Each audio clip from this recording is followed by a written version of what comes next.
The first time I saw Anna across the crowded hall, I thought I had found the one person who could quiet the noise of my restless heart.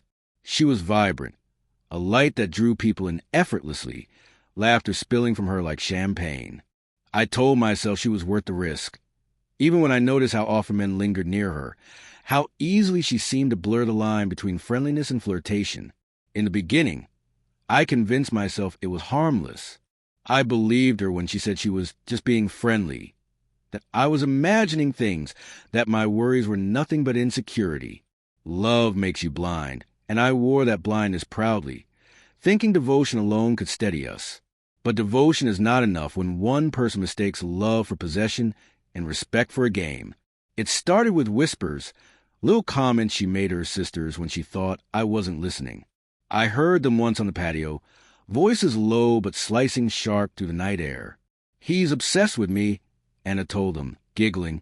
"I can't even talk to guys at parties without him acting jealous." The words crushed me.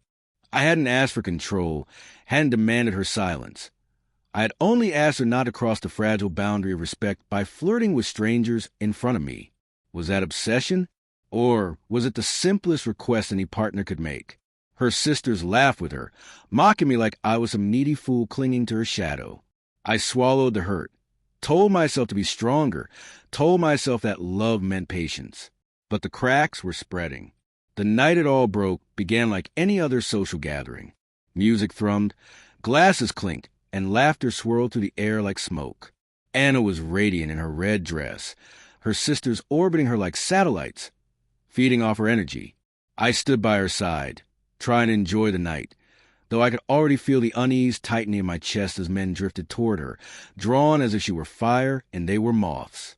I leaned close, whispering softly, "Please, just don't flirt tonight. Not like last time." Her eyes flashed, mockery disguised as amusement. "See? Obsessed," she whispered back, but loud enough for her sisters to hear. They smirked behind their glasses. I tried to shake it off, tried to remind myself that tonight wasn't about confrontation. But then it happened, the moment that snapped the fragile rope I had been clinging to. He walked in, her ex-tall, smug, wearing that grin I had only ever seen in old photos she swore meant nothing. My chest tightened as she spotted him. The air changed, charged, like a storm waiting to strike. Her sisters lit up, nudging her, whispering, laughing. And then Anna, with a daring glint in her eye, turned toward me. "Relax," she said, voice dripping with mock innocence. "It's just a joke." Before I could understand, before I could move, she was in his arms, pressing her lips to his in a kiss that was anything but a joke. It was long, intentional, hungry, and all around us, her sisters shrieked with laughter, phones raised high, chanting in unison, "He deserved it. He deserved it." The world fell silent in my ears, except for those words. My heart felt like glass shattering in slow motion, each piece cutting deeper as it fell. My hands trembled, not with rage, but with the unbearable weight of betrayal. People at the party turned to stare, some gasping, others smirking like they had just been given front row seats to a cruel play. I stood frozen, the image searing itself into my mind. The woman I loved, the woman I trusted, kissing her past while her family cheered. When she pulled away, she laughed, actually laughed, as if my pain were entertainment, as if the humiliation standing me in front of everyone was nothing but a game. "It was just a joke," she repeated, wiping her lipstick with her thumb, eyes sparkling with wicked satisfaction. I couldn't speak. My throat was tight, my chest hollow. I looked at her sisters, their faces twisted with glee, phone still recording my heartbreak. I saw in their eyes that this was what they had wanted all along, to break me, to turn my love into their theater. In that moment, something inside me went cold. The love that had blinded me, that had excused the whispers and forgiven flirtations, finally died, and with its death came clarity. I turned, my voice low but steady, shaking only from the weight of truth. A joke is when everyone laughs. But this was cruelty. She rolled her eyes, dismissing me with a flick of her hand, already moving back toward the crowd, basking in the attention. Her sisters clapped her on the back like she had just scored a victory.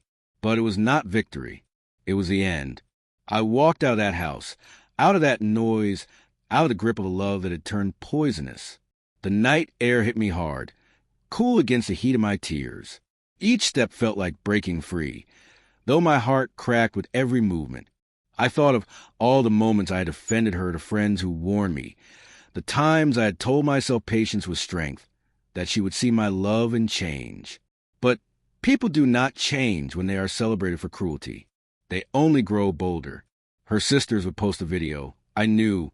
They would laugh at the sight of me standing broken, while Anna kissed her ex. They would tell themselves it was funny, that I was too weak, too obsessed. But I also knew this.